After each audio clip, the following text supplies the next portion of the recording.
Gati. Atëherë përshëndetje. Jam këtu për t'i shprehur ngushëllimet më të ndjera familjes së efektivit vrarë, vetëm 34 vjeçar, Enea Mekolli. Njëti ngushëllim shkon edhe për çdo efektiv të drejtorisë vendore policisë Korç, kolegëve të Eneas. Jam këtu gjithashtu për t'u shprehur atyre për krahën mbështetjen time si ministër i punëve të brendshme në këto momente shumë vështira për ta. Gjithashtu, pasi vizitova edhe kolegun e tij Edisonin në spitalin e traumës, u sigurova nga stafi mjekësor se kanë gjithë vëmendjen maksimale dhe mbështetjen maksimale për ta trajtuar në mënyrë më specializuar të mundshme dhe sigurisht këto momente janë të rëndësishme që ne jemi pranë familjarëve, të tyre, si të Enea, si të Edisonit, për të shprehur atyre mbështetjen tonë. Dhe me kaq unë dua t'i kaloj fjalën drejtorit përgjithshëm për një komunikat që kam me ju. Si që një bërë me di dhe më përpara në komunikimet që kemi pasur me ju, sot ka ndodhur një ngjarje shumë e rëndë në zonën e Malit Bode, në bashkinë Maliq, ku gjatë një operacioni policor humbi jetën në krye të detyrës një punonjës policie, një punonjës policie i dalluar, shëmbullor dhe mbeti i plagosur, po gjithashtu një punonjës policie nga sulmi me armë i një personi në kërkim me rrezikshmëri shoqërore. Jam këtu për të ndarë dhimbjen me familjarët e punonjësit shëmbullor Enea Mekolli, i cili heroikisht humbi jetën dhe për t'i shprehur familjes së inspektor Edison Artit që mbeti i plagosur gjatë operacionit mbështetjen time dhe të policisë së shtetit për shërimin e tij më të shpejtë. Mëngjesin e sotëm, Drejtoria Vendore e Policisë Korç, bazuar në informacionet e siguruara për vendodhjen e një shtetasi të kërkuar me rrezikshmëri të lartë, kanë shkuar në zonën e Lozhanit për kapjen e këtij personi. Rreth orës 7:30 të mëngjesit, shërbimet e policisë kanë bërritur në vendin ku qëndronte dhe strehoi ky person, në stanin e tij, ku ky person, Vilodan Braçellari, 43 vjeç, i dënuar në vitin 2017 me 9 vjet, 11 muaj e 7 ditë burgim nga gjykata e Korçës për veprën penale prodhimi e shitja e narkotikëve, ndërsa në vitin 2011 i ishte caktuar masa e sigurisë arrest në burg për veprën penale kultivimi i bimëve narkotike. Shërbimet e policisë i kanë bërë thirrje të kërkuarit të dilte dhe të dorëzojë, por ai nuk i është bindur thirrjes së policisë dhe ka hapur zjarr në mënyrë të menjëhershme në drejtim të punonjësve të policisë. Si pasojë e këtij zjarri ka humbur jetën punonjësi i policisë Enea Mekolli, 34 vjeç, dhe ka mbetur i plagosur punonjësi tjetër, inspektor Edison Adri, 36 vjeç, të dy punonjës të forcës speciale Shqiponja në drejtorinë Korç. Për të neutralizuar sulmin e të kërkuarit, shërbimet e policisë janë kundërpërgjigjur me armë zjarri sulmit dhe si pasojë e shkëmbimit të zjarrit, ka mbetur i plagosur dhe i kërkuari Vilodan Braçellari, i cili më pas është arrestuar. Për kapjen e shtetasit Vilodan Braçellari, gjatë viteve të fundit ishin organizuar disa operacione policie nga Drejtoria Vendore e Policisë Korç me përfshirjen dhe të forcave speciale, por nuk ishte mundur realizimi i kapjes së tij.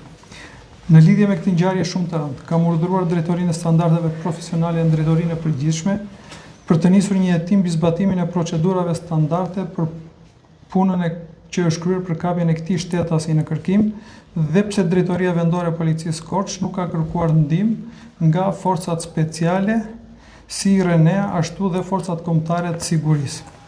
Ndërkohë, grupi hetimor në drejtimin e prokurorisë dhe në bashkëpunim me Agjencinë e Mikëqyrjes Policore po vjon punën për dokumentimin e plot ligjor të kësaj ngjarje shumë të rëndë ku humbi jetën punonjësi i policisë dhe një tjetër u plagos. I shpreh ngushëllimet më të sinqerta familjes kolegut ton Enea Mekolli dhe i uroj shërim sa më të shpejt kolegu tjetër Edison Adri. Akti heroik i sotëm përbën motivin më të lartë për punonjësin e policisë, për të vijuar të palëkundur misionin ton, si dhe përbën apelin më të fortë për qytetarët për t'i mbështetur dhe vlerësuar më shumë punonjësit e policisë, sepse janë ata që për sigurinë e qytetarëve janë të gatshëm të sakrifikojnë gjithçka, edhe më të shtrenjtën dhe më sublimin, jetën e tyre. Ndërsa ata që guxojnë të sulmojnë punonjësit e policisë, mesazhi vetëm është përgjigja e merituar sipas ligjit.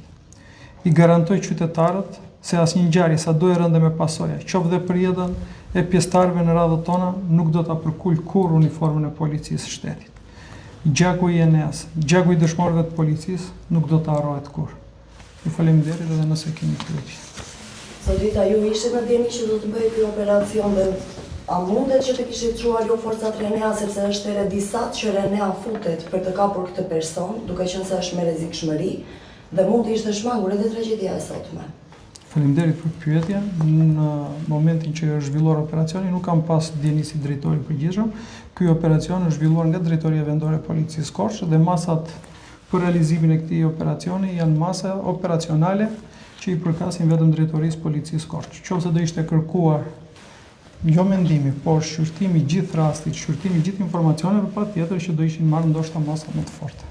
Zoti Ministër, sa forca kanë qenë në pranishmit të operacionit, të përparasit shkonin në operacion, a ishin marrë masat e duhura nga ana e Drejtorisë Vendore të Policisë të Korçës dhe a ka patur efektiv të specializuar për operacion të këtij niveli?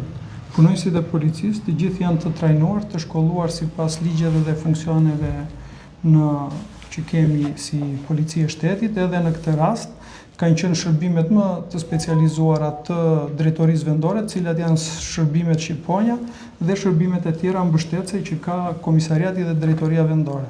Pra, në gjykimin e drejtuesve të Drejtorisë Vendore Policisë Korçë, këto kanë qenë strukturat që duhet të kryenin këtë operacion dhe të dilnin faqebartë. Konkretisht sa forca? Sa forca kanë qenë? Kanë qenë 40 forca policie në këtë operacion. Të gjithë kanë qenë me jelek antiplumb të veshur, sipas kushteve që duhet të ketë një operacion i tillë, por arma Kalashnikov që ka përdorur autori e ka çarë tepërtej dhe antiplumbi.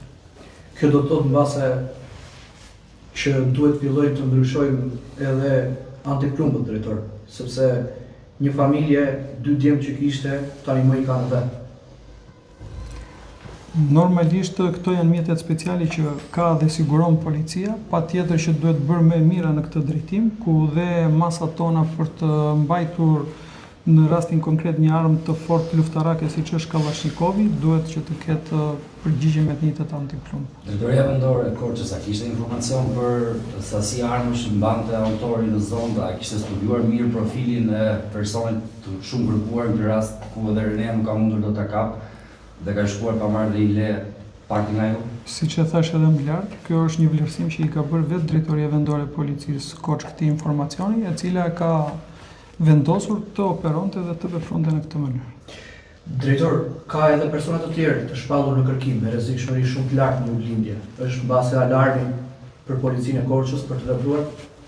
Patjetër që gjithë persona në kërkim edhe si ky rast, pavarësisht se personi strehoi në një zonë të thellë malore dhe në një zonë të thellë ku s'kishte banor tjerë, ka bërë të mundur që ne të operonim ose Drejtoria Korçë të operonte në këtë pjesë të mjedisit kaq të largët dhe kjo do të thotë që edhe gjithë personat e tjerë që janë kërkim do marrin të njëjtën përgjigje. Ka një vlerësim paraprak të situatës, a do ketë masa në drejtuesve të policisë Korçës?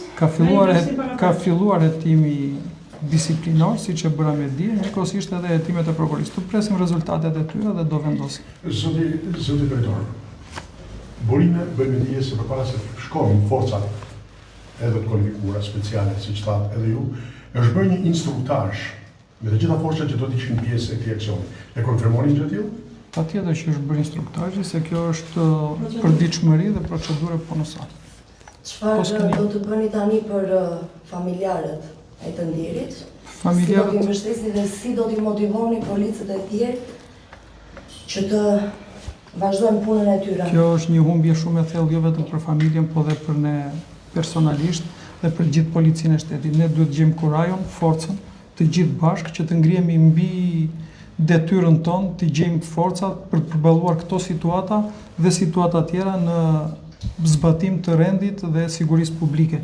Gjithashtu, për familjarët e dëshmorit tashmë, në këtë akt heroik, ne po bëjmë gjithë procedurat që ai të përfitojë statusin e dëshmorit, pasi edhe procedura do kohën e vet, dhe për të bërë më të mirën dhe t'i gjendemi pranë familjes tij, njerëzve t'i dashur, por gjithashtu dhe gjithë kolegëve tjerë. Ju faleminderit. Faleminderit.